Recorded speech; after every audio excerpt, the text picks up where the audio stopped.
Good evening, all. Ira Epstein with your metal market update, and this update is for the evening of Thursday, and we're at the 23rd of June, 2022, 6:45 p.m. Central Time. Well, the metal markets did back off. Today, I took a shot for my clients in the morning. I told them to go short this market on the rally. They got the fills off. They're sitting here with about $20 in profit. Doesn't mean it's going to stay that way, okay?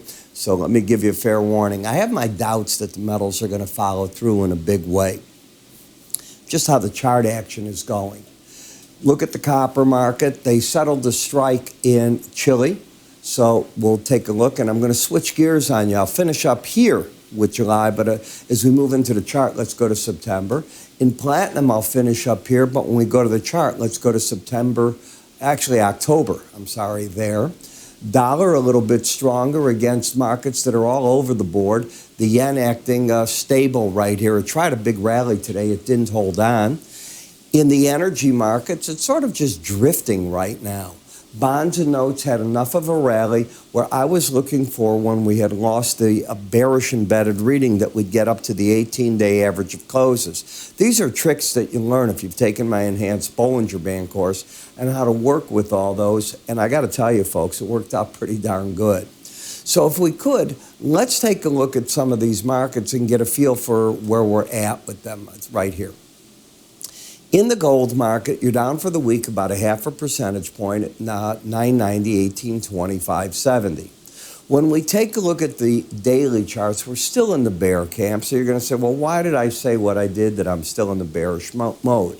You had the lower highs, lower lows, and very frankly, selling into the 18-day average carried about a $5 risk today, and the reward was in this neighborhood of about $20. So when I'm looking at what the market's doing, I can see that maybe you stretch out to 18, 12, 20.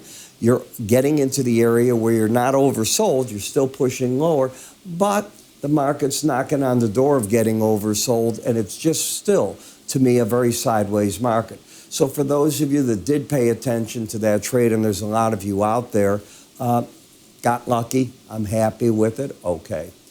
I wonder if luck was part of it. In the gold-silver ratio, it's going to be time that we move away from the July silver, and we got to go over to the SEP.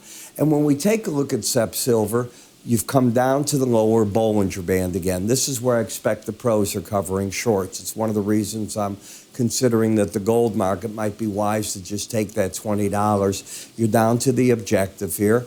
In the copper, you're running the lower Bollinger Band. Now, you may not believe this, but I do. They call this Dr. Copper for a reason. And what copper does is copper tells you, like a canary in the mine, what's the world economy's looking like, because copper's used in so many different products.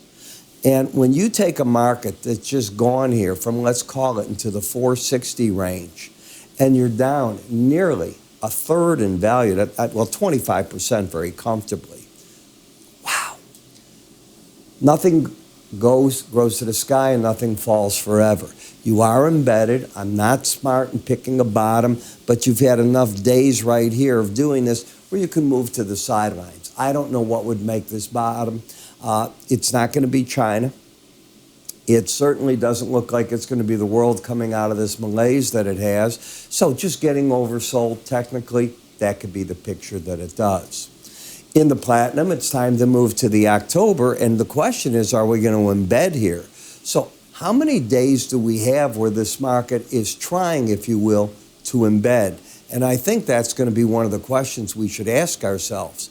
So as I'm looking at the market right here and looking at the bottom, both numbers were not under 20 here on Tuesday. They both got on Wednesday under 20. They both did it today, Thursday. So are they going to continue that way on the close of business today, Friday's action? If they do, the market becomes a short sale again on the rallies one more time.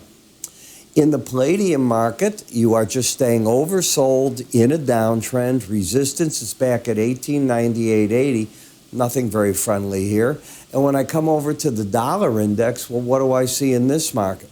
I see that the market's sort of just drifting to the downside here. Trend down, but what are you over? You're over the 18-day average, so the bias is up in that market. Bias up, that market's staying down. I watch and see what the market's going to offer me. And when I see something like that, I just basically go to the sidelines and say, okay, it's a neat trade, but what do you do with it is the bigger question that I have. So let's talk about something that a lot of you responded to yesterday, and that's our complete futures research. So we have and always are modifying what we call our investors traders kit, and that's what this is. You get to see my access to my updates, all right? If you've not seen them before, we're going to give you free access so you can see my twice daily updates twice daily, Monday through Thursday. There's a Friday morning update and then another Sunday evening update that we start you with. I give you a specific entry, like I don't mind telling you, Bitcoin I'm pressing on the short side, talking to people about, obviously the gold market and the Japanese yen. What did I say about them? Where do you go with them? Well, those are the things that you see in my reports. You get twice daily emails. You can also read my updates in our charting software. So how does this all work? Well, it's pretty simple. You go to our website, and in the website, all that you have to do is go to free offers. Now, to get there, I'll give you a secret. Just follow my cursor right here, move it up here, and when you get up there, you'll see an icon. Click on the icon. And you're going to get everything you see here along with all the other information. We have some of the free courses. You get the morning video access in both spiders and ETFs for a short period of time. Again, I look forward to you doing that. I'm Ira Epstein. I will see you all in the morning update. And of course, if you watch our financial market updates and our spider, I'll see you there as well. Take care.